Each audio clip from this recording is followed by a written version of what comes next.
Switch cameras. Well, hello, my king and queens of the internet. Jay Rhymes here at the Periodic Review. I hope you all are having an incredible day. We want to earn your subscription today, so if we do that, please consider liking and sharing this video, subscribing to our channel as well. No, don't do that. As well as turning on those notifications so that you don't miss a content release. Today, we're talking a little bit about homelessness, talking a little bit about drug addiction and mental health within the homeless community. There's some really striking numbers that we've ran into, and I felt like it was really important for us to at least talk a little bit about it, kind of be a little bit aware about it, and some of these different things that have been going on, like the government subsidizing drug addiction in America, which is kind of striking. So the number of homelessness living in Orange County has climbed 8% over the last 2 years in the United States. Homelessness rose slightly in the last year, nearly 554,000, pushing up largely by increases on the West Coast, federal data shows. So jump right in. Let's see what everybody's doing today, and we will get into our topics. Now, Miss Rianne, how are you doing? What's new in your corner? Nothing's really new. I was really concerned that you weren't going to let us do the normal introductions. That's and what I was freaking expecting. out. But then I was like, oh, wait, this is actually genius. He can give a teaser at the beginning. Yep, I did a little clip there as well. Smart. So. Way to go, Jacob. Smart, Cheers. sir. So I've been traveling a lot, and I was this last week up at the state capitol. Ooh. And it was pretty interesting. I walked a lot. And did you drink enough water today? Did you get your steps in? When I was up at the Capitol? Oh, definitely. Yeah. I got lots of steps in. I walked right on. 5 miles. Getting them swole legs. Yes. Leg day. Okay, yeah. Anyway, and then it's been an interesting week. So we're traveling. I'm traveling a lot for work, and, that's, yeah. So it's good. I'm tired. Got my homework done. Proud of myself. Good job. I'm proud of you.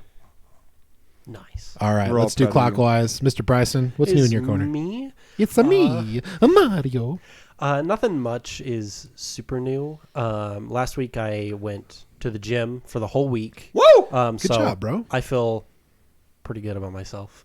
Obviously, it's not like much to the point where I can see like significant difference in strength yet, but I have already, because I worked out and I started eating a lot better this week, I already feel like I have a lot more energy and I'm more awake.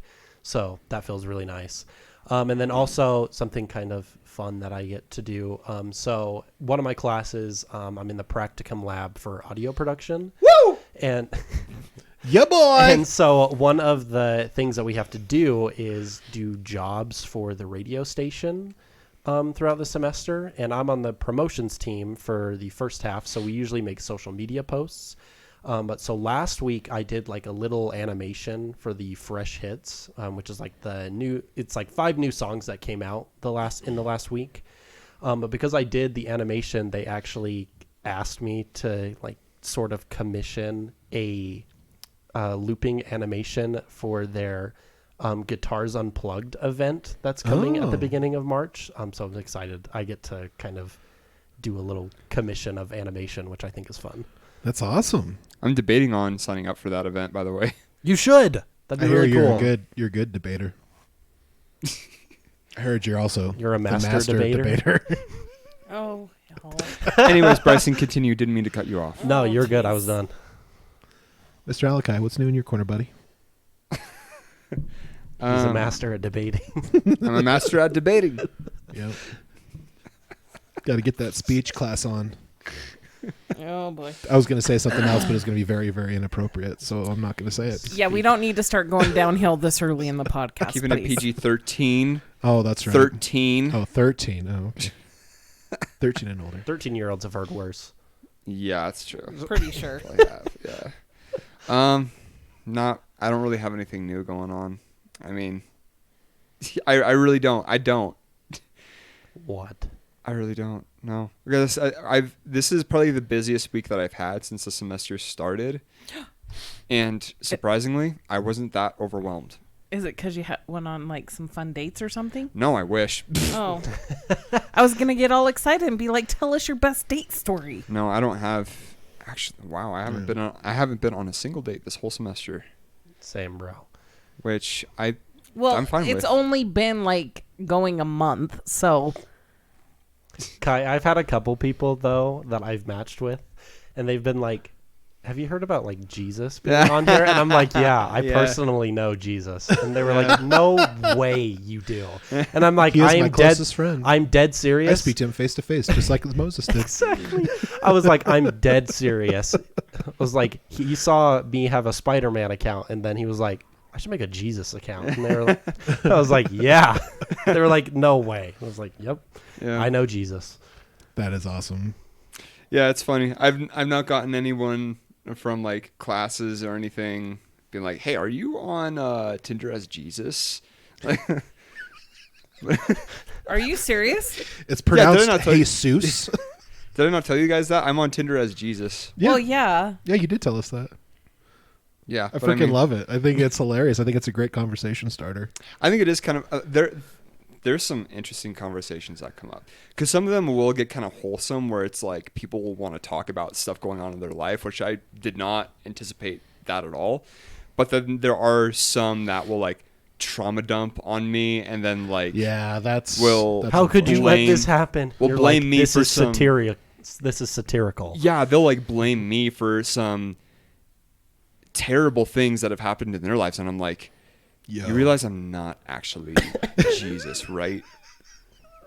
You understand that, right? Like, Yeah, that's But- where you click the block button. yeah, Yeah. You are blocked. Yeah, you are but not blocked. it is kind of nice though. I've talked to some pretty fun and interesting people on there, Mhm. so Excellent. yeah. Are any of them Good deal. named Mary Magdalene? No, no, I'm His not. best friends, Peter, James, and Paul. Yeah. No. I matched with someone and they were like, I matched with Spider-Man and Jesus in the same week. And I'm like, that is so funny. That's Ironically, they We'll were all have to- fishermen. Bryson, we'll have to compare like our matches and see like who we have. Bruh, for real. That'd That's actually be hilarious, so bro. funny. You probably have way more. No, I know for sure, for a fact you have way more than I do. I have 143, I think, as of today. Yeah, I don't It's have a that lot. many. I don't have that many. But I'm sure some of them are definitely the same. It's funny because like now that I think about it, Well, I think I it's had Cedar more. City. Exactly. Yeah. I think I had more matches and more likes just as me than I did as Jesus. Just kind of interesting. Granted, See, like mine, it's not even comparable. Like, if I were to do it as myself, it'd probably be like 10.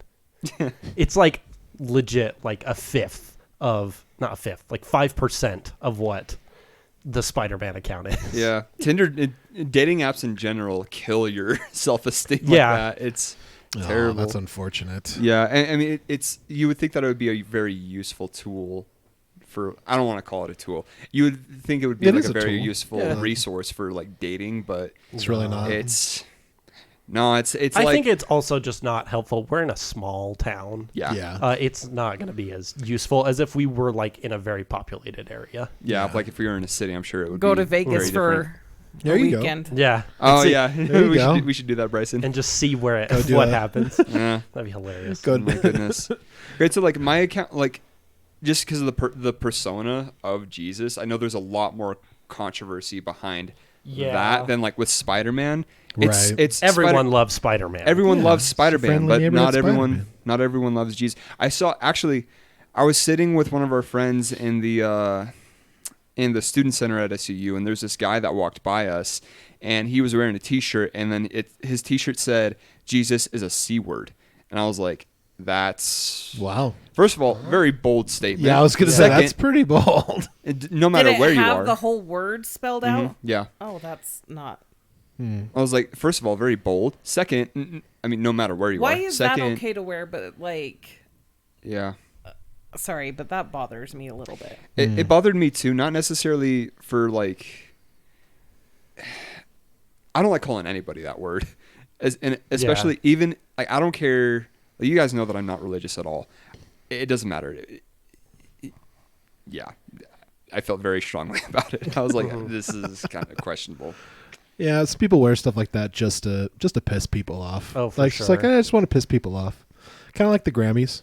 True. Yeah, I just want to piss people off. Mm-hmm. Okay. You do you, I guess. Anyway, what's new with you, Jacob? No, what's new with me? Let's see. Did pretty good this week. He's realizing he doesn't want to be single. You don't. Where did this come from? I'm just joking. No, honestly, and the way things are right now. I mean, it was difficult back when I was single, when I was your guys' age, but man, it would be difficult for me right now if I was single, especially at my age. No, what's new? Let's see. We signed up for the Spirit Wellness Center, the gym that's over near our place. Yeah. Okay. I've worked out there before. Yeah, we really did try to go to Retro, and we were both like, this isn't working for us. Like, What's wrong with retro? when you walk inside and you go rut-row because all of the machines are being used. Yeah. And it's a bunch of sorry, but it's like, I don't know. It feels more like a meat market. I saw more people sitting and chatting on the machines, like at prime time hour, than I saw them working out. Yeah, And it I was hate Yeah, that. that's fair. And Yeah. there was a bunch of kids just like splashing water on each other on the machines. I'm like, ew, that's so obnoxious. I'm an old lady. I'm going to go to the old people gym, which is Spirit. Yeah. So, we're good. Yep. So yeah, we figured that was not our scene, and since we weren't able to really get to the machines we wanted to, we're just like, yeah, we need to go to a place that's not as busy. So we did go to the gym once last week. We also did. I feel like we did fairly good on eating well this week, and we both lost 3 or 4 pounds, which is pretty exciting. That's good. That's impressive. Yeah, it's our first start this week, so it's really easy to lose those first few pounds, and then it gets more difficult as you get closer to that plateau. But we're really excited to hit the gym again. Hopefully, we'll go 2-3 times a week, and He's excited. I'm really stoked. I'm like I really need to feel better, and eating definitely helps for sure. But definitely, hitting the treadmill, banging and clanging some weights is definitely a way to go for sure. So pretty excited about that. Got to start playing a new game, which is pretty exciting. I haven't started playing a new game in years, and so it was pretty exciting to start the Hogwarts Legacy game, and with a controller. It feels so weird, especially that kind of a game. I haven't really played too many games like that, so it's pretty exciting. But other than that, yeah, just same old, working hard, releasing content, and just pushing along with the YouTube channel. So feeling good. Nice. Yeah. Yeah. So our topics tonight aren't the most feel good topics, No, but We're about But- to make them feel. No, I'm kidding. but we will make you feel good about the homelessness. Why? We will does make this- you feel good about being homeless. I don't understand why this keeps asking me to send feedback, but it is. did you send it feedback? No, but it keeps You asking me. You should get to it then. But the reason I kind of brought up these particular topics is because I've been kind of seeing some different shorts and stuff on YouTube talking about homelessness, and a lot of articles have been kind of popping up. It's kind of been in and out of the news, and so since it kind of popped up recently, like how crazy it is in like areas in California, it's pretty rough. Like as far as like homelessness is concerned, it's kind of so Orange California County jumped up by 8%. You said, right? Yeah. So the different areas, well, California is kind of considered a homelessness safe haven. So basically, if you want to be homeless and stay homeless, everybody migrates from the East Coast to the center, Or all the to way down anywhere in the to mid California. in the mid country, basically. Yeah. And it's gotten worse. So people are just like using like the bathroom like wherever. They'll just go on the I've seen sidewalks. videos of them like literally taking a crap in the aisle of a Walgreens. Yep. What? Yeah. Yep. See, So and that you could not pay me enough for that job. Nah. So here's part of the That's reason. that's a Human manager's poop- job. human pooper scooper. Okay, so here's part of the reason why California Literally, they house over 50% of the entire nation's homeless population in that one state. Over 50%? Over that's- 50%. That that's- doesn't surprise me. And that's only the people that they've housed in like hotels and apartments and stuff like that that the government has paid for. So here's part of the issue. They have minimalized the crime. So as long as you don't steal anything of value over like $1,000, they're not going to prosecute. They're not going to do any of that. So it's promoting like massive crime waves. Yep. Where things are getting stolen out of cars and everything. But they have methadone clinics or clinics where they will give clean needles and like clean. Yep. Yeah. So it was a Biden thing that they brought out while he was in office. Basically, it's a 1-to-1 trade. So if they bring a dirty syringe, they get a clean one. And they will get a dose. They offer cooking kits for meth, for crack, heroin. But so the whole idea of this, because this is the thing, they said, well, it's a health issue, right? It's a public health issue. And if we help these people get clean, like if we don't pass judgment and we help people get clean, then there won't be that much of an issue. But here's part of the problem with that is they decriminalize drug use, right? So especially with like some of these harder drugs and extremely addictive drugs that will actually kill you if you don't detox appropriately from them. Mm-hmm. So these clinics are meant to give people a safe place to come and detox if they want it, or give them clean needles so that they don't contract other diseases like Hep B, AIDS, all that sort of stuff, which is like the method behind it is understandable, right? Because they're hoping to keep, but the problem is there's a lot of enabling going on here. Exactly. Mm-hmm. So then it's like, but if you say anything against it, then you're like a right-wing, like judgmental conservative, like you're automatically labeled a right-wing extremist. So they thought, okay, well, if we do this and we give them, like, if we make it easily accessible, then stop, Siri.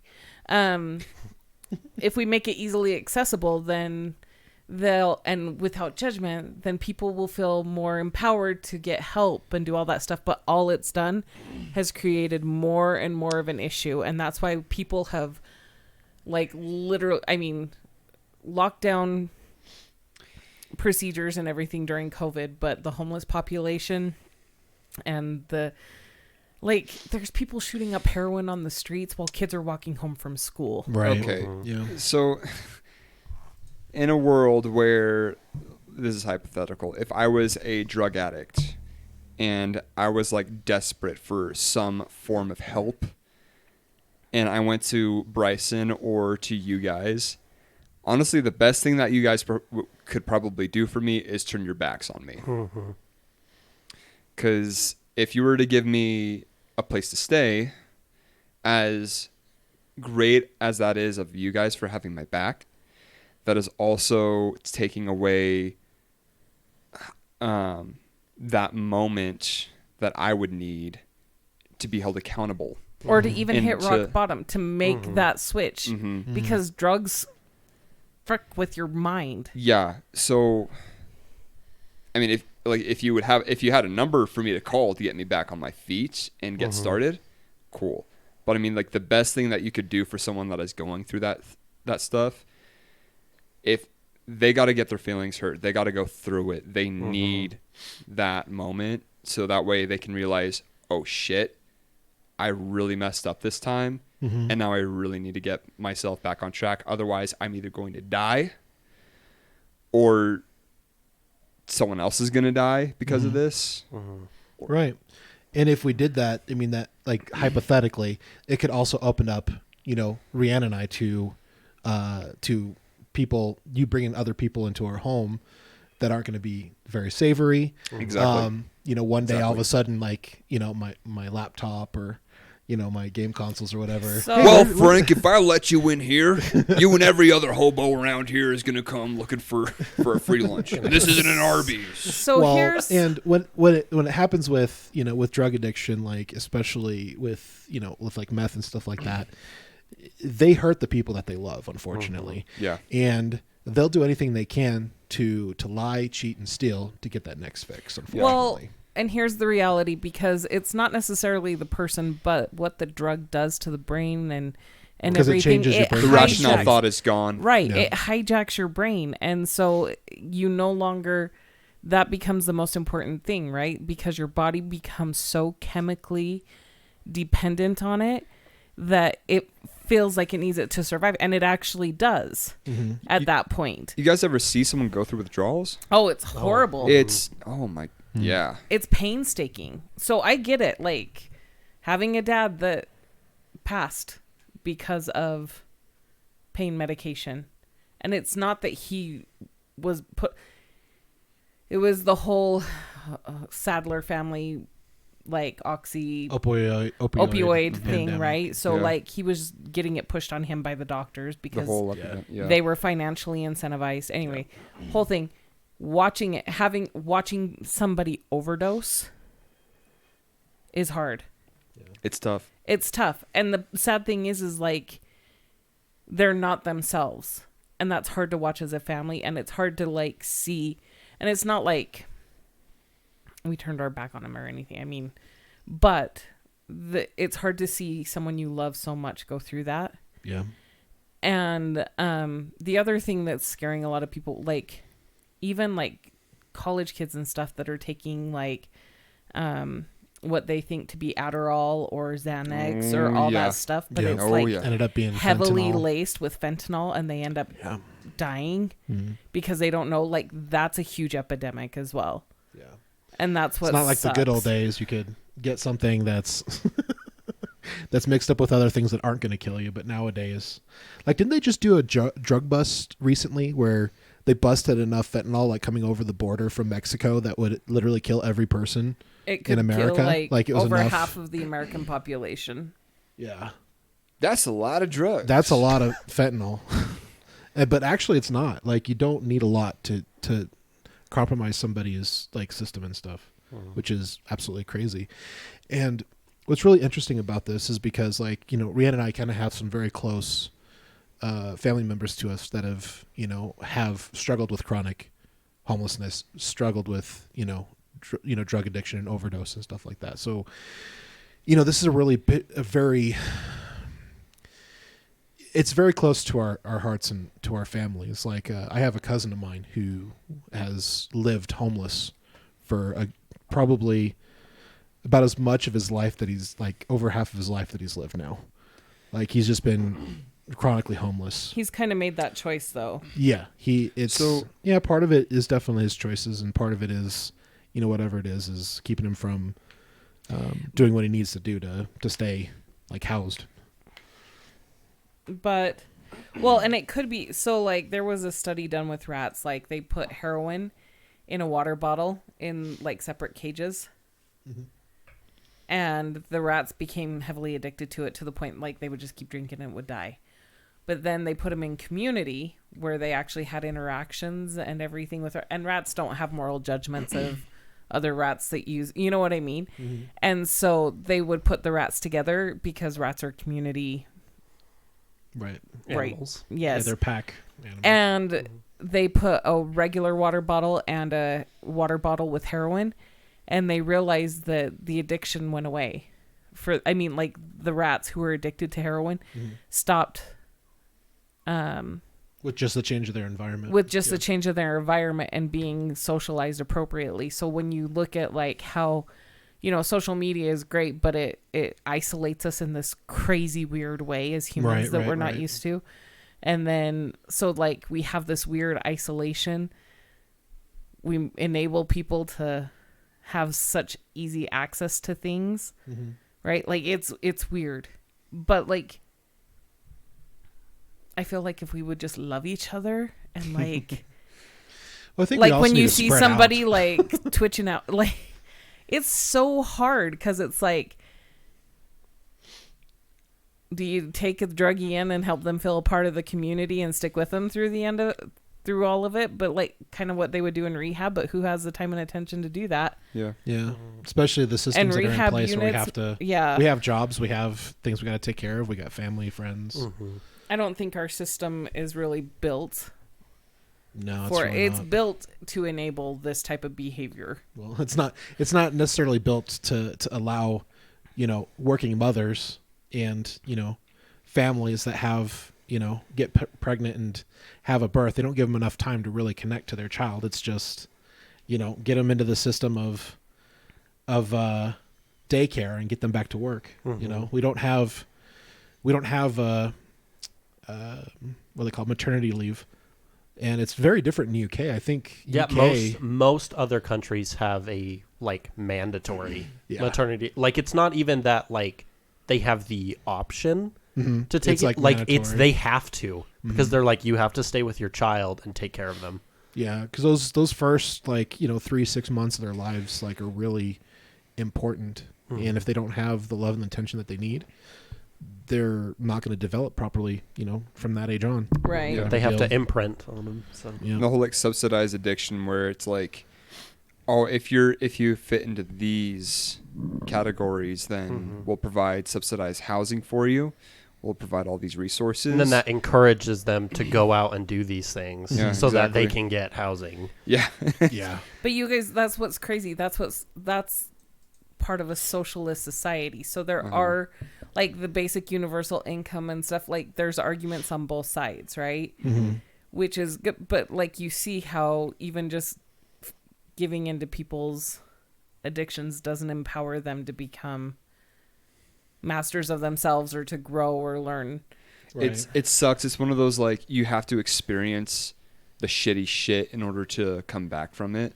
Like you have to see what it does to your family, and it Yep. sucks that like you've got to go through that in order to learn like, oh, I do need to start working on me now. It sucks. It's a really shitty process. Like It is, but it's part of life, right? Like yeah. that's the thing. This is what's so hard is I think people easy times create soft men. Yeah. Soft men create hard times. Hard times create hard men. Hard men create easy times. So it's like a cycle, right? And so like if it's almost like if things are too easy, we have this weird as humans, this weird thing where we create conflict or whatever because Almost like a Yeah. sense of entitlement because of like now that you have the convenience, it's like now I have a right to it, right? Like yeah. Well, and that's because it forms a different kind of problem, really. Because a lot of problems, so like the way humans have adapted. So years ago, before we had civilization, we had to have survival instincts, and now we're living in this time where you don't really have to have that because everything is kind of provided, Yeah. and so you have to just find other conflicts essentially. Yeah, Okay, and it so- kind of goes against our nature as human beings because Yeah. we have that, like you've said in past podcasts, we have that fight, flight, or freeze. Fight or know. flight. Yeah, and we don't really use that like we used to. We don't, like we're not in constant fear of jaguars like sneaking up on us in the middle of the night. Yeah. We're not in constant like need of hunting our own and gathering our own food. So we just do our jobs. We get a currency, and then we use that to provide for ourselves, and we just buy it from the grocery stores. We just don't have that anymore. so the survival instinct that we have hasn't necessarily gone away. It's just evolved. it Yeah. It's hasn't adapted. evolved though. I think that's part of the issue. Or not Yeah. evolved, but like changed and Yeah, adapted. because So- human civilization, so most other things they increase like linear, and so things kind of like match as they go. Humans, we have evolved. Civilization is a better term than humans themselves. Have evolved extremely exponentially, and so we haven't given ourselves enough time to actually change. And that catch up to the... Exactly, because we're not going along that gradual line. We have started and then exploded. Because if you think about like technology, every since like the first computer, it's like then 20 years it doubled, and then 10 years it doubled then, and then 5 years it doubles, and it keeps going. And so it blows up like really fast at a specific time, so it doesn't give us chance to actually adjust to that rapid growth. So if you think about it, like we exercise and we know it has a physiological effect on our brains. Right. Like exercise is literally been proven to be the best antidepressant, the best anti-anxiety, all that sort of stuff, right? And we're not Cure consumed for by this stuff. diabetes. Well, yeah, but here's the situation. So like when we had to hunt and gather and forage and do all that stuff, our bodies were actually physically working, right? Yeah. And so like even people in the blue collar that physically work a lot, like they don't get depressed or super anxious all the time. Well, they do. I wouldn't say that, but Not as much not as much as someone with like a white collar job like Right. me and Bryson. Sitting behind a computer. So, typing but all day. here's the thing. Like, even though our civilization and society has changed, our physiological needs have not. That's why like exercising is so important. Food and like that connection is important, and that was even proven in the studies of the rats. Like, you know what I mean? And so it's interesting because I think the further we advance technologically and have less reason to connect with like the earth, or like the more convenient things become, it doesn't necessarily help the mental, emotional piece of civilization. And so that's where we kind of get to these huge breaking points of like, so we create conflict and hard times where we have to like literally grow personally, mentally, emotionally, Like just to survive. It's almost like a coping mechanism we have like kind of made up to like, because of all these convenient things that now like take care of stuff that we used to have to do ourselves. Having all this convenience means for us to actually change, we have to force conflict on ourselves to actually grow. Yeah. So that's why like soft times create hard men, or soft men create hard times, because it's like We they have create to that for evolving. we have to make it so we evolve. Yeah. So what's really, so we're kind of parting into the second part of it, which is, the subsidies and stuff where the government is, in lack of a better term, like enabling individuals to not only stay homeless, but also stay addicted to different drugs that have continued to ruin and keep their lives in a way. Now, unfortunately, the majority of those individuals are struggling with the drug abuse and stuff. But what about the individuals who aren't struggling with drug abuse? They're just chronically like there's several different ways that they talk about homelessness, right? So there's the transitional homelessness, episodic homelessness, chronic homelessness, and hidden homelessness is what they're talking about in one of these other articles.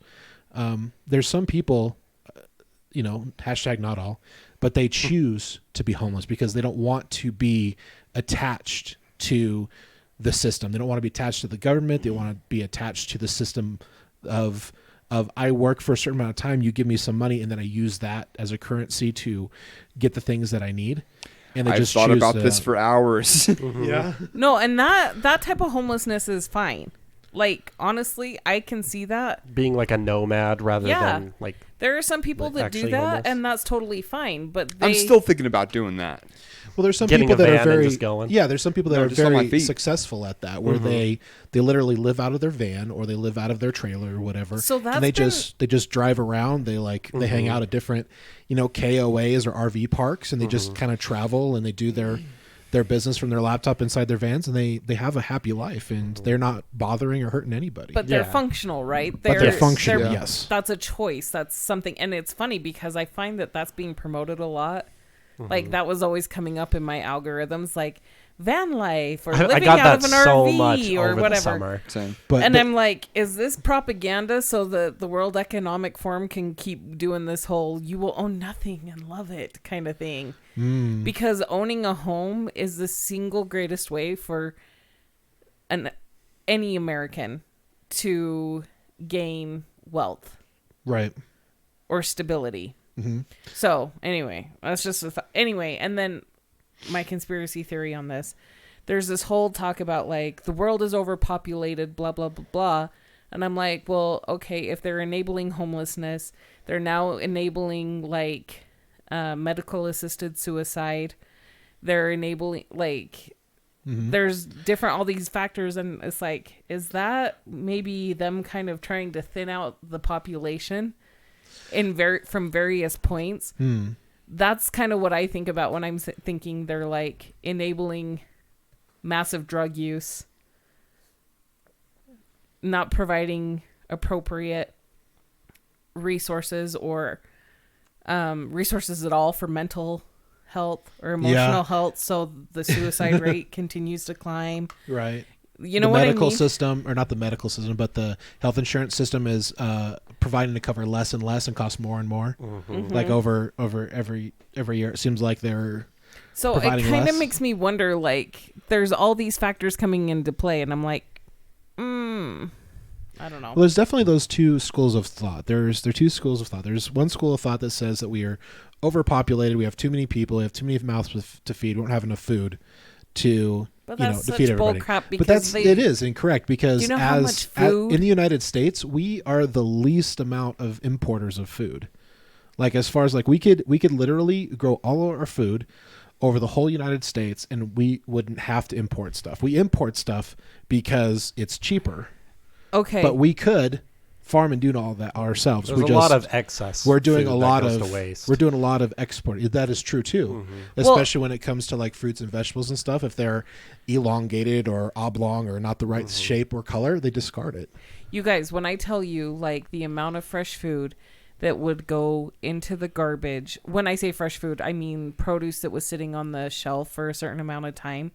Like, because I worked at a homeless shelter, and we'd be like, give us your fresh produce, because we're getting a ton of like all of the canned food and chuck full of preservatives and stuff, which is not ideal. So we'd ask for fresh food, and they're like, we can't. The FDA, Food and Drug Administration, will not allow us to give this food. Which is technically wrong, I think, because it's covered by, what is it? It's like a Good Samaritan Act or something, where it's like food given to charities does not fall under like certain lines, where if like they were to get foodborne illness from it, it's not their fault because they were doing it in good conscience. Whereas like if it was catering, that they would be held liable. But if it's like giving away food, that is not held liable for it. But even like restaurants, like if they have like you guys don't remember this. I don't know, maybe you guys are too young for this, but do you guys remember like day old bread, day old donuts, day old like, pastries and stuff like that? Back in the 90s and 2000s, basically once they bake the stuff fresh and they don't sell any of it, they had to throw it away. Like they couldn't donate it to a food organization. They couldn't do all these different things. Now I think They've they can changed do that it a little bit. I think it's changed a little bit from that, but like restaurants can't do that. But like food organizations, like the different grocery stores could send their overstock or their quote unquote expired stuff. They could send that to a food bank, but they're very leery, and I think there's a lot of laws against like individuals doing that. So like, let's say if I went and I bought a bunch of fresh fruit and vegetables, I couldn't take my excess and the stuff that's starting to go bad and donate that, unfortunately. But it's pretty crazy. Now what's really interesting, especially when it has come to the pandemic that we went through, especially the Los Angeles area, they had a huge increase of deaths because of the way that they treated all of this stuff. So if anyone wonders why Los Angeles suffers around 2,000 homeless deaths a year, quadruple the level of about a decade ago. And if anyone wonders why drug abuse and violence are the overwhelming killers of the homelessness, one reason is that the government is paying them to kill themselves, one and another. So Sam Hassa offered $30 million, which is a grant program to distribute among other harm-reducing tools, quote-unquote, smoking kits and supplies. So this is like the devices that they need, the syringes, the rubber armband that they put around themselves to inject themselves, the tourniquets, the cooking devices to actually cook it, and what else? So they did these kits for those smoking crack and methamphetamines. The grant prioritized smoking kit distribution in poor and minority communities, which is obviously not good. We want to save our kings and queens in the Black American communities. We shouldn't have these things going on. Well, that's just like abortion clinics being strategically placed in minority communities. Yeah. Yeah. It's, it doesn't, when it becomes the truth, it doesn't become a conspiracy anymore. Some cities have found that even direct ways to subsidize addiction. San Francisco famously provided alcohol, marijuana, and cigarettes to homeless addicts when it put them in free hotel rooms during the COVID lockdowns. Oh, and they commandeered the hotels. Yep. They basically forced the owners to do this. Yep. And the city also laid out in the hotel lobbies the usual assortment of free needles, rubber tourniquets for injections, cookers for heroin, glass pipes for methamphetamine and crack. The city said that these supplies were necessary. They were necessary to keep the homelessness in the hotels and protect them from the effects of the COOF. And it worked in San Francisco. It did not see a single homeless death from the pandemic the first year. Overall, homeless deaths were double by any previous year in the city's history. More than 80% were substance overdoses. That's so depressing. Isn't it, though? And it seems that these things aren't mutually exclusive. They actually seem to coalesce and be a part of each other. So I think if you want to look up, I think with the homelessness, for those that are homelessness that are also drug addicts, I think it's well over 60%. I could be incorrect on that number, but try to Google it and see where we're at with that. Yeah. But then comparing, because does that say anything about like homelessness due to things like inflation, high living expenses, No, and like low cost of income? Nope. Honestly, all the articles that I've read didn't really go over any of that stuff. They didn't really. Well, and those are all contributing factors, and so I think they are for sure, but they don't really talk about that. They just usually talk about how drug abuse is, how it correlates with homelessness. And this is what happens is usually people will go into homelessness because of loss of employment, like those factors. But once they're there, living on the streets is freaking hard. Like it's hard. And so they find that like the ease of access to drugs and stuff, they become drug users to cope. And like alcohol and drugs, they can make them feel good and warm. And so like some of them, it's not like they necessarily want to do that, but then they start because it helps a little bit, and then that starts the addiction process. Right. Well, and then the body becomes dependent. Yeah, like has anybody... And it morphs the brain. Right. Like how many of us have gone on a caffeine binge and then decided, oh, this is probably a lot of caffeine. I should probably not do this. Way too often. I did that last Thursday when I was walking the Capitol. I had like at least twice a year for me. Yeah, it was intense. Probably at least once a month. So a lot of people don't know this about me, but I actually used to smoke cigarettes a lot. Disgusting. Yeah, it's a very gross habit. But you know what's really interesting is that I smoked probably 5 or 6 years of my life, and still to this day, if I smell the smoke of cigarette, my mouth still salivates. My brain's like, oh, I want another hit of that cancer stick. Bring that shit over here. And so I have to remind myself, okay, I know how addictive this stuff is. If I know if I take another puff of that, I'm gonna be right back on to like. I told Jacob it was a deal breaker, but every once in a while we'll be going to like dinner or something, and somebody will be standing by the bench and like smoking, and he'll smell. He's like, "Oh, it smells so good." Yeah, See, like, I really do. Okay, quick side thing before we get too Yes. far away from it. So you asked how many homeless are addicted to drugs? Yeah, what's the? So it looks like most research shows around a third of people who are homeless have current problems with alcohol or drugs. Okay. And around 2/3 of those people have had histories of those issues. So about a third is active, and then 2/3 is Had a history of. they had possible. So they're maybe having episodic addictions where they go through cycles of, Exactly. being addicted, getting off of it, getting clean, and then going back on it again, which unfortunately, when it comes to drug abuse, that's what commonly happens, which is really sad. Drug overdoses have risen 500% in just 2 decades, Jeez. more than 100,000 American overdoses last year. I think this was 2021. I think this was the year.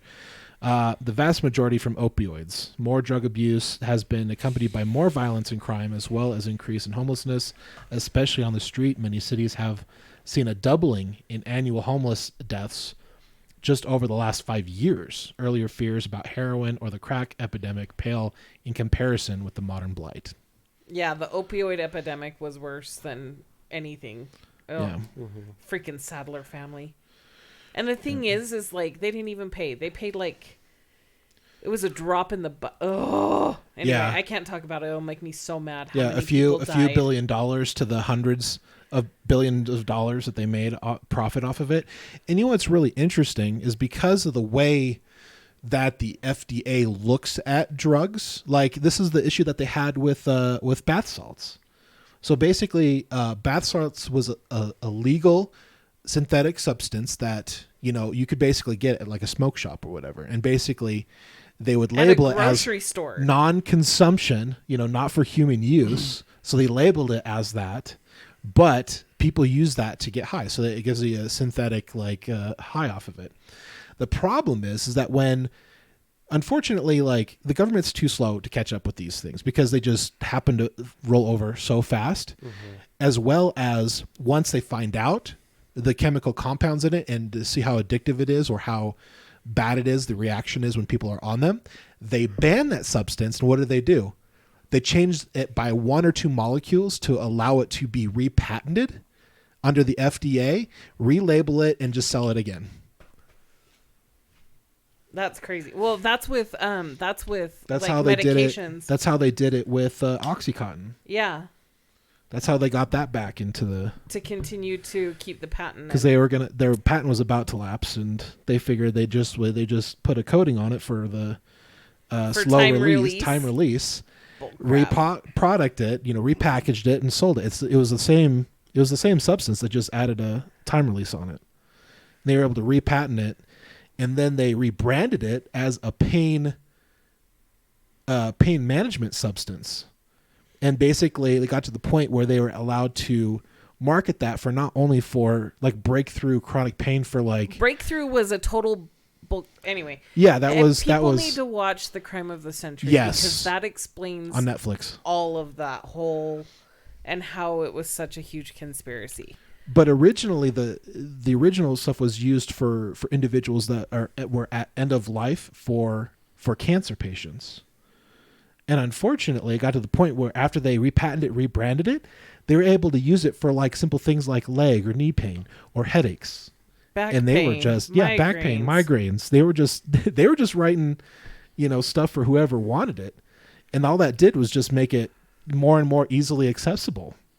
And especially with the most ridiculous part of it was in what was it, in Florida, where a set of twin doctors, they opened up their own like basically pill mill in like a strip mall, and basically what they did is they just were the prescription, like they were just supplying the prescription. They were just legal drug dealers. Basically, it was legal drug dealers. Yeah. I mean, it is Florida. There was no checks and balances, so there was no database. There was no way to. Are you sure it was in Florida? I think it was in Florida. I'm pretty sure it was in Florida. Bryson literally just said it is. No, Yeah.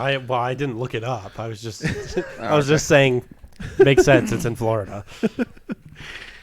And so it wasn't until they passed laws were enacted where they had to start the database. And Yeah, stuff. it was Florida. It was Florida. Told you. I remember that documentary. Land of the free. But yeah, it's just Land of the crazy. it's just been freaking crazy Because they're free. And so like it begs the question, like, is the government enabling homelessness, especially homelessness attached with chronic substance abuse? I feel like we've already answered that question. Yes. Yeah, Are definitely do. Are they enabling homeless? Yes. Okay. Yes. What? Okay. So I know you guys have kind of thought about this a little bit, but what are some ways that we could do things differently? So the government has decided they're just going to give these individuals clean stuff so they don't get, bad infections. They're giving them clean stuff so they don't get like To cut down on hepatitis, Hep B and all that Hep stuff. and AIDS and stuff.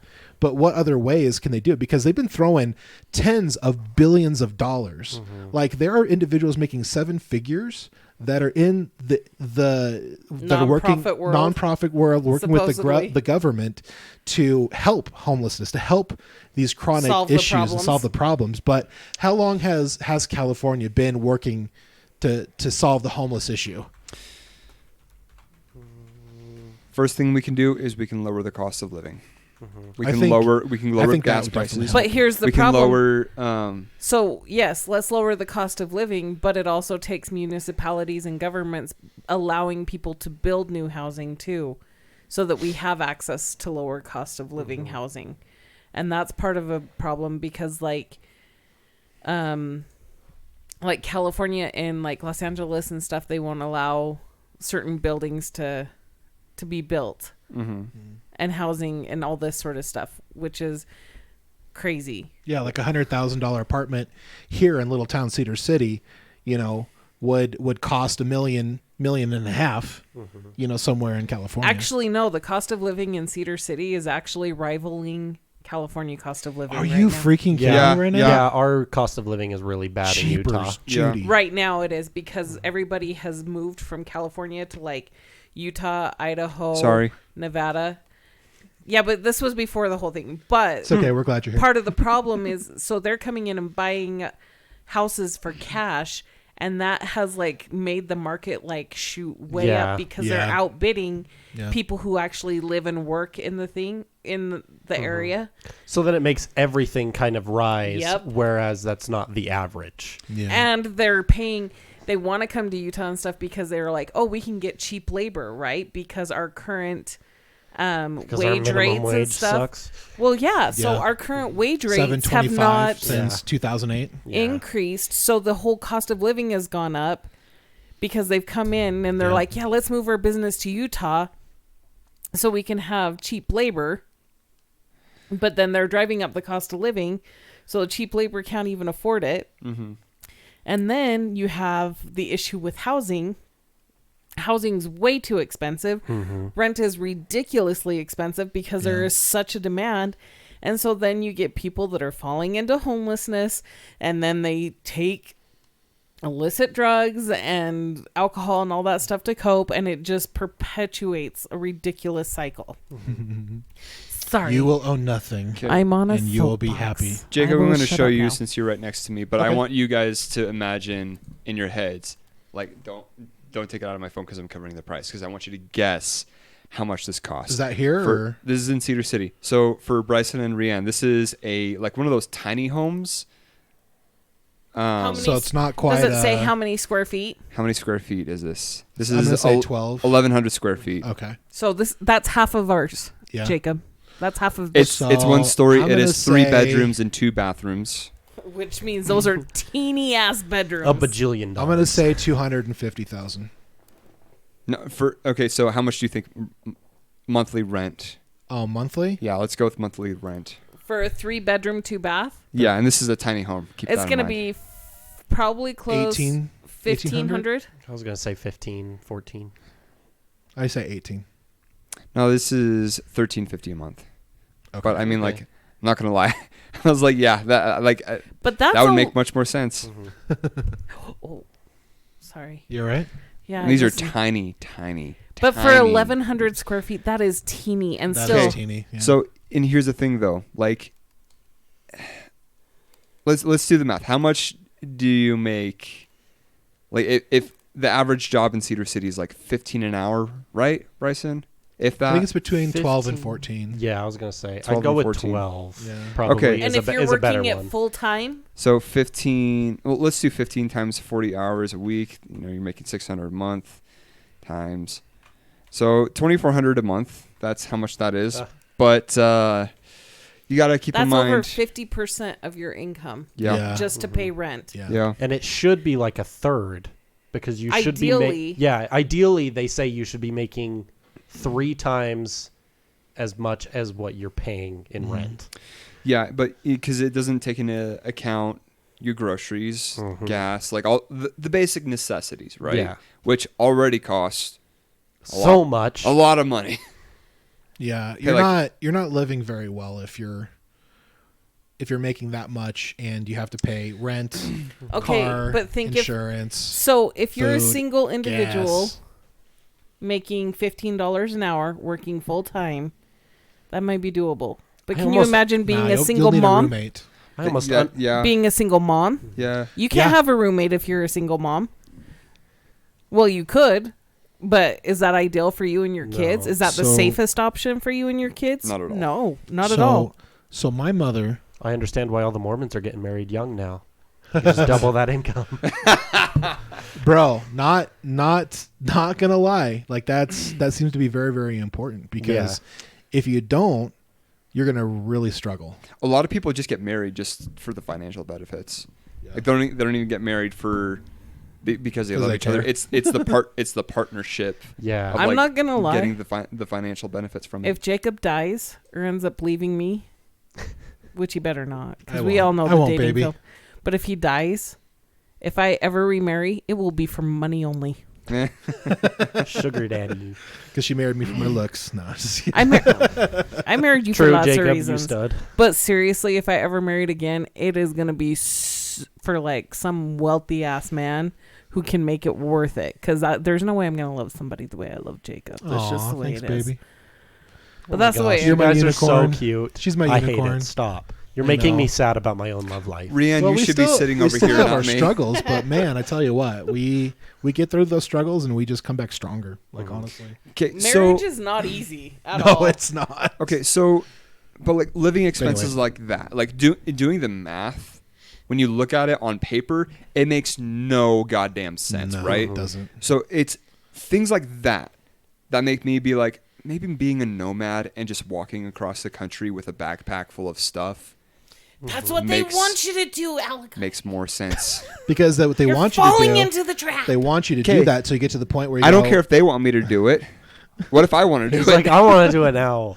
But what their hope is that you go and do that and you realize, oh crap, now I have no way to feed myself. I have no way to clothe myself. I have no way to get And then water. I You're could just gonna become a make you beggar off the dependent. streets. That's exactly what we've been talking about. We're living in a world of enablers now, right? Yeah. True. Well, look at all those TikToks and shorts and reels out there. How often do you see a guy Like, on that entrance to Smith's or even Lynn's yeah. with a sign Oh, for real. Yeah. Or Walmart. or Yeah. Walmart? Yeah, basically all the basic grocery stores Yeah. here in town. Every And day. unfortunately, like, you know, like if you feed that person, you give them clothes, you give them money and stuff, it's just going to be like, oh yeah, I can stay out here even longer. Yep. Like that's how I would think. I prefer if it's not just a sign and they're actually doing something. I'm not gonna lie. Like it- breakdancing or yeah, something. or exactly. playing guitar. Exactly. Del Taco down the road Um, is paying $15 an hour for grave shifts. Exactly. When I'm up in Ogden, like visiting family, there's one guy that I see all the time. And I'm not sure if he's actually homeless or if he's just a street performer, but he does like violin and he just plays it. And he's very good and will do it like just out in the streets. That I feel like is actually working for it. Mm-hmm. Whereas them just like standing with a sign, I feel less inclined to actually care. I'll bring my guitar. I feel like you're getting something out of it. Exactly. where it's Well, like a fair trade. And you guys, people go to Europe, like they will take a summer and go to Europe and play in town squares. And like you have to schedule to play in the town square. Like and stuff. And that's how they earn their living. Like provide live entertainment, which like nomads do that. It's actually a huge culture, especially in the European nations. Well, even in the U.S., you still need like a license or a permit to like perform in the streets and to busk. Like, it's not if you were to do that just anywhere, like, well, like in the city, big cities, yeah, you do. then chances are you're going to get your stuff taken. But I mean, But if like you here go in and get a license and you get a permit to do that, then a cop comes by, or a code enforcement officer comes by, and they're like, "I need to see your permit." Then you have the formal proof that you have the permission to do it. So, So it's really interesting that happened actually. What was it, like 4 or 5 years ago, maybe 6 years ago? They basically passed some laws in California where the police were no longer allowed to, pick up tents, pick up belongings, and throw them away or anything. Like they basically passed a law where they couldn't do that anymore. Because it was that person's private property. Yep, and they basically allow like anybody who wanted to just set up a tent anywhere and to live however they want, wherever they want. And that's city rules. That's city, like So- those are city ordinances and stuff. And so that was a big deal. Like And it only got worse. It continued to Yeah. increase. where was More this and more at people. again? This is in all in California, California. San Francisco, LA. That's how it started. Yeah. Is they made it so that police weren't able to remove them off of public sidewalks or anything like that. Oh, And yeah. so- You said earlier how long California has been Yeah. struggling with this homelessness thing. It's been like since the 80s, where it's been like a chronic issue. Yeah. Oh, interesting. So the last 40 years they haven't made any headway. Nope. If anything, it's gotten way worse. If anything, it's just Interesting. enriched a bunch of like. Anyway, So there it's was enriched certain people. Yeah, I don't remember who was the individual that suggested this. I don't know if this is DeSantis or somebody else that was on the right or conservative side of politics, but there was somebody that talked about this, and I thought it was an interesting idea. I don't know if it would be executed properly, but it was an interesting idea, where this idea was that they would create kind of like a FEMA camp sort of place where, after they, criminalize homelessness, you have to be living in a dwelling and stuff like that. And these individuals who are chronically, breaking the law, they would take them and putting in these camps, help them get better, and then help them get back into society, like an actual part of society again. So it's kind of like the idea of rehabilitation versus incarceration, because you Yeah. want them to be able to still go throughout society, but if you don't give them anything to prepare for that, Right. they will then just keep repeating that cycle. So that's okay. Having ran a homeless shelter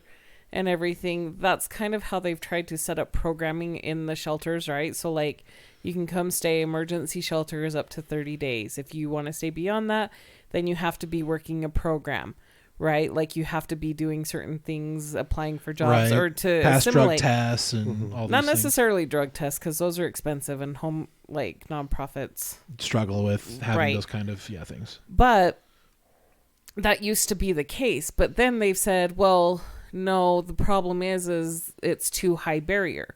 So they have to jump through too many hoops. So we have to remove all those hoops, which is like the criminal trespassing, the criminal stealing or theft or whatever. So they've kind of knocked that out.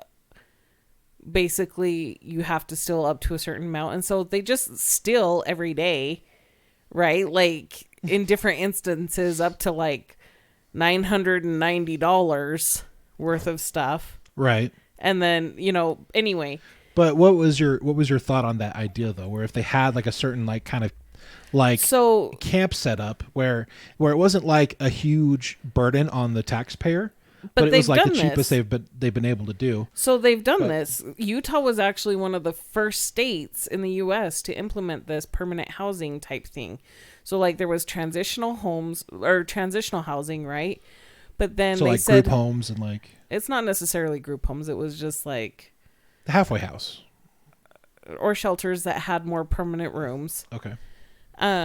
But then they tried this whole Housing First initiative where they would take people who were chronically homeless, which meant that they had episodes over a certain amount, like they put all this criteria in, and they refurbished like old hotels and stuff into homes, which actually, so the thought is like, okay, well, let's take care of their most basic needs, right? Which is food and shelter, so that they can feel safe. And then you can work on those other things that may be keeping them. So like, then you can start working on the addiction. You can do all this stuff. And so Utah was actually, this was a huge initiative when I actually worked for the state of Utah and everything. Okay. I actually was going to meetings in Washington, D.C. about this whole Housing First initiative. Like Lloyd Pendleton was like known nationwide for this whole initiative, and we were collecting data and everything, and we were seeing if that would reduce recidivism, like in emergency rooms or in like jails and stuff, right? Because they're not out committing crimes, because sometimes they would commit a crime, so they would have a warm place to sleep at night with a meal, because they'd get taken in and they know they'd have a place to stay indoors, right? So the thought was, let's put them into housing. And I don't really remember it helped some, but what they found is like once they got these individuals housed who had been chronically homeless, that all of a sudden they had a ridiculous amount of health issues start happening, because they're not living in stress anymore and everything. And so their bodies like weren't subjected to it. So it's almost like, you know how you get sick on Christmas break because your body knows it's like consciously you kind of know you're going to have a break for a minute. So your body just like shuts down and you get sick on your vacation. Hey, you have time to be sick now. Right. And Okay. you're like, what? I think a lot of people do experience that. So It sucks. it's the same thing. So this is what was happening with these chronically homeless people, is they'd get into housing, and so they weren't living like on the streets and having that like constant adrenaline or whatever, and then their bodies like literally just started breaking down from the years of harsh living and stuff. And so it was so interesting. And then you'd have people who wouldn't even sleep on the beds because they weren't used to it and everything. And I've got to look at the studies and stuff. Like Utah's a more conservative state, so they were able to implement things a little bit differently to maybe not help enable. But I don't know what the success rate is so much anymore. And even then, I think it's still low. Even if they have the best like stuff, the best people, the best like I think it's a very, very low amount of people that get reintroduced back into society and become a participating member of the community. I think that's the same thing with the issue that we have with individuals that are incarcerated for long periods of time, is that they just get to the point where they become institutionalized. Yeah. And so they don't know how to function in the real world And so that's the other thing is like, and it's not like they can create a ton of these projects, because these projects are ridiculously expensive on the taxpayers. Extremely expensive. That's why they were talking about doing like the FEMA camp style, where it's like, like it's a pop-up place. They can put it in a big field, and they're just it's like a basic tent city with like a chain link fence. Yeah, but how is that giving anybody dignity, really? I know, but they could house all the homeless for a fraction of the cost they could for rebuilding places, taking over hotels, putting them in. But didn't they do that in Los Angeles? Like, I think Newsom said like, let's do these tent cities. So they did the tent cities, and they were paying $2,500 per person per month to stay in there. And I'm like, just pay rent for them somewhere. I thought that's what they were doing. That was such a high cost, was because they were paying basically rent for different hotels and apartments. No, that was the to house cost. them. That was the cost for the tent cities. I don't think that was Wasn't the it? case. I think this is a completely different thing that I heard just like in the last 3 or 6 months. I don't know the facts. I could be wrong, but here's the underlying thing is that we want to talk about too, because not only are they dealing with the point where they're homeless and they're chronically homeless and all these different things that are happening with the drug abuse and the yo-yoing of like the episodic drug abuse, but they're also dealing with chronic mental illness. So according to a 2015 assessment by the U.S. Department of Housing and Urban Development, 564,708 people were homeless on a given night in the United States. At a minimum, that's called the point in time count. I did that every year. 140,000 or 25% of these people were seriously mentally ill.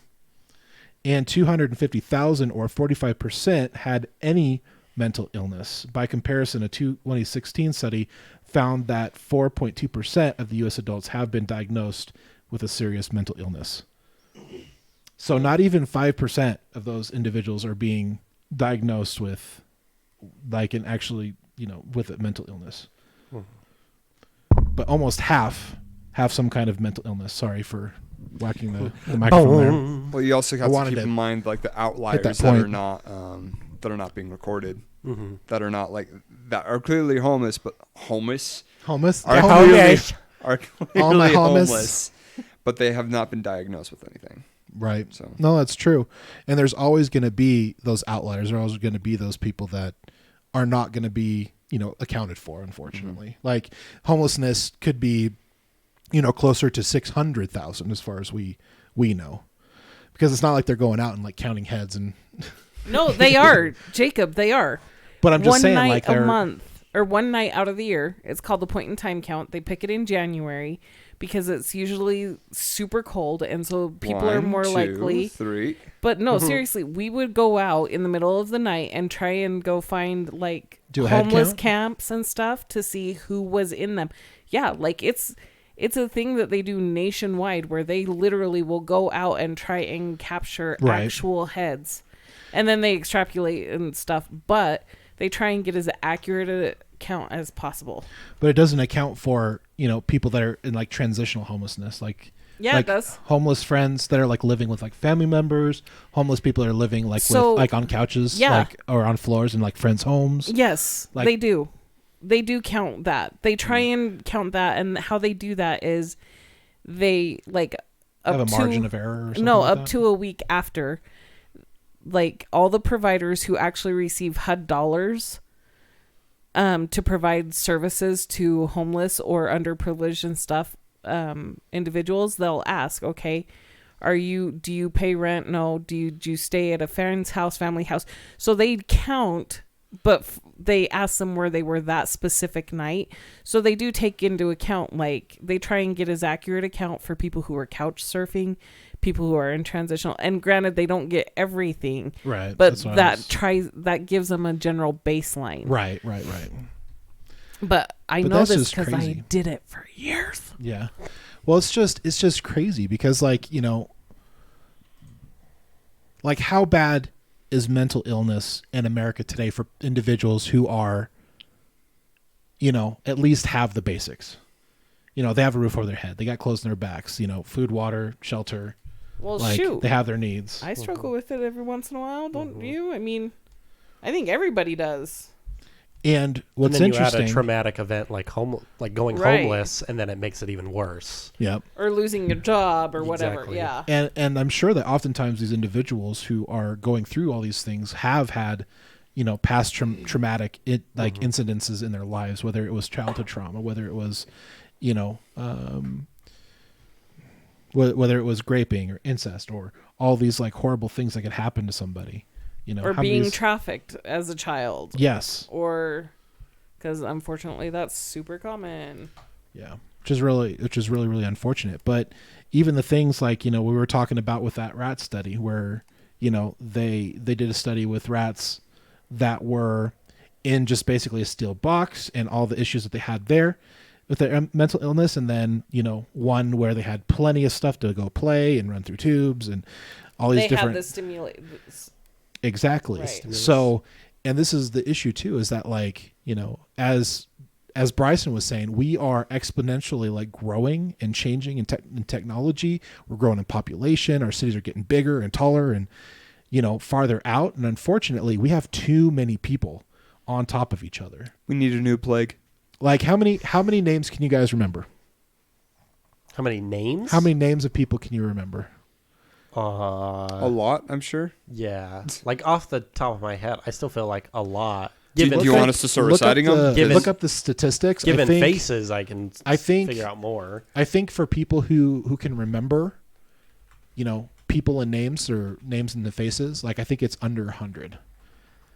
And these are individuals that you can recognize, like obviously like close family members, spouse, children, all that stuff.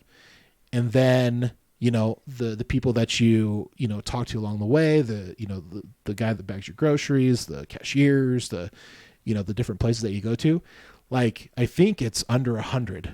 Like that you can actually remember. 150. Do you want to say 150? One of them says 150. But there's so they say average, it maxes out at around 150. However, there isn't technically a limit. There's not technically. Okay. It just kind of depends on the people. But it's basing it on like actual relationships. Yeah. So if you're actually interacting with these people, right, that it goes to about 150. Okay. Just like names of people in general, it doesn't really have a limit. Okay, gotcha. What about healthy societies of the past? Like, what were the? I don't know how it would be best to Google this. But basically, like in the past, like humanity, like what were the largest like pods of people? Like how many individuals were like in a tribe kind of a deal? Because I think they were a lot lower, like with our ancestors in the past. Because of that, like you can't really have good close relationships out of around 100-ish individuals. And so when you get to the point where not only are we at the point where, we have our close-knit communities, or I should say our close families, right? We have ourselves, our spouses, girlfriends, our close family members, mom, dad, brothers, sisters, you got aunts and uncles, cousins, and all that stuff. And then it gets out even farther with coworkers and like, people you interact with and stuff. Did something come up? Yeah. So I'm trying to make sure I'm double checking things. Okay. It usually looks like it was no more than 100 people was the tribe size was like the maximum. But Homo on sapiens. average, for like in like Paleolithic times when we it would, because that's what's mainly coming up, it would be around 25 members at a time. Oh, and wow, then that's even smaller than I they thought. would associate with other groups and could get bigger to closer to like 500, it seems like. But on average, it was way lower, and it was usually less than 100 people was the general group. Okay. And then when they got to the point where it's clearly like their DNA was struggling because they were starting to get too close as far as like, their ancestry, Sweet they would go home Alabama. They would go out to these other communities and other tribes, and then they would marry outside and bring those individuals in That's to like better the in gene pool. C. Yeah, exactly. Remember like how they did that in the first season of C? The tribes would come together and find a different mate from a different tribe. Yep. Yeah, that's interesting. That's how we actually did really it night in of the orgy. Paleolithic times. It's really common for like animals of other species to actually do that too. Yeah. Because they'll get a bit too closely related in different groups, and so like the mating members will start going out so that they can get other DNA, so that they're not just inbreeding, because like it's like a built-in switch for most animals. They're like, if we keep doing this too much, we're gonna kind of go bad, because you're gonna start continuously breeding the bad things, like susceptibility for diseases and but muscle also issues, mental and issues, different things like that. Like the Wonderful mental Whites in capacities. West Exactly. Virginia. Have you ever heard of that? That is such a crazy documentary. That's a crazy documentary. It's the wild really Wi- weird. The wild whites of West Virginia. The wild whites. Is that what I said? See, it's places out like in Alabama and West Virginia that got all this crap for incest and inbreeding. But I mean, But Utah's it's true. pretty bad. True. Utah is also pretty bad. Polygamy. I remember like in my 20 years ago, there was this huge news story where first cousins wanted to get married. The Wild and Wonderful Whites of West Virginia. My bad. Have you guys I don't like seen that. that? So The apparently, name makes me not want to watch it. so I think if I remember correctly, Joe Rogan had the producer or the filmographer of that docuseries or initially initiated with that particular family. Gosh, I don't remember the name of the family off the top of my head. But basically, It's a trippy. it's the way that they're related to each other is just nuts.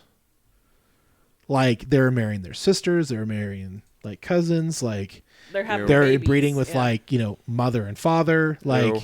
like the the tree was not great as far as like the ancestral tree of that particular family, and just they're a a line. well-known family. Out It's in just West a Virginia. line. It just goes horizontal It's a instead pi- of up and out. It's a pine tree. It's not an oak tree. Goes sideways. Our It's a palm our tree. ancestry goes. It's a across palm the tree. There horizon. we go. It's a palm tree. That's hilarious. Ugh. But Gross. literally, like they Heads had up to all the families out there. It should be an oak tree, not a palm tree. so when this person like initially went there, like he was trying. I can't remember the name of the photographer, but he's a filmographer as well, and he's pretty big on YouTube. But he's the one that does a lot of documentaries on like addicts, sex workers, and Nice. it's very compelling stories, and it's very popular on YouTube. I can't freaking remember his name, but apparently he made the first initiation with this particular family that they follow in that documentary, and he initially went there with just a camera. And what was funny is that the police officer, the story goes anyways, is that he said, hey, you should not only bring your camera, you should bring a video camera. And he's just like, no, I'm not going to bring that. I'm just going to bring my camera. I'm a photographer. And basically he showed up with this camera and he was pissed at him because he's like, no, I told you to bring your freaking camcorder, dude.